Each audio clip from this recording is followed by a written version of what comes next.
আসসালামু আলাইকুম। আশা করি সবাই আল্লাহ তাআলার রহমতে ভালো আছেন। তো আমি ভালো আছি। তো আজকে অন্যরকম একটা ভিডিও শেয়ার করলাম আপনাদের মাঝে। আমার জীবন যাপন কিভাবে চলে সেগুলো আপনাদের মাঝে আজকে তুলে ধরার চেষ্টা করলাম। আপনারা মোটামুটি অনেকেই জানেন যে এখন আমার কারোর সাহায্য লাগে না, একা একাই মন চাইলে বাইরে আসতে পারি। কারণ কিছুদিন আগে আমার অনেকেই সাহায্য করছিল, ওই সাহায্য টাকা দিয়ে একটা গাড়ি কিনছি। তো এখন যেহেতু কারো সাহায্য লাগে না, একা একা বাইরে চলতে ফিরতে পারি। আমার গাড়ি কিনার সবথেকে বড় অবদান রয়েছে প্রবাসী ভাইদের।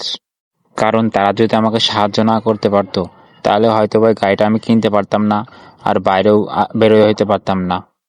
এই গাড়িটা হওয়াতে আমার অনেক উপকার হয়েছে। মনে করেন যে মন চাইলে যেখানে খুশি সেখানে একা একা চলে যেতে পারি, কারোর সাহায্য এখন লাগে না, একা একাও গাড়িতে উঠতে পারি।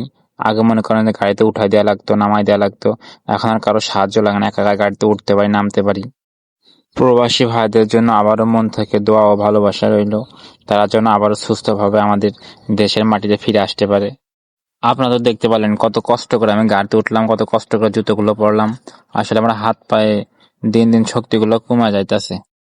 এই যে সে আমার পুরনো গাড়িটা, আসলে নতুন জিনিস পাইলে পুরাতন জিনিসের কদর কমে যায়, এটা আসলে বাস্তব কথা। আমি রেডি হয়ে বাসা থেকে বের হলাম। প্রতিদিনই আর কি এখন বাইরে আসা হয়, যেতে কারো সাহায্য প্রয়োজন হয় না আমার, একা একা চলতে ফিরতে পারি। আমি যেখানে আর কি যাই সেটা হচ্ছে আমাদের তেমাতা। এই জায়গাটা 3 রাস্তার মোড়, তো এই কারণে আর কি তেমাতা বলা হয়। এইখানে আমার একটা ছোট ভাইয়ের দোকান আছে, ওইখানে আর কি ভাই বেড়াদার আসলে কথাবার্তা বলা হয়। তাদের সাথে কথাবার্তা বললে অনেক ভালো লাগে, কারণ বাসার ভিতরে তো সবসময় একা একা বসে থাকতে ভালো লাগে না। আমি দীর্ঘ 5 থেকে 6 বছর ধরে বসে আছি। টাকা পয়সার কারণে চিকিৎসাও করতে পারি নাই, যেহেতু মধ্যবিত্ত ফ্যামিলির সন্তান আমি। জীবনটা সুন্দর করতে হলে প্রচুর টাকার প্রয়োজন।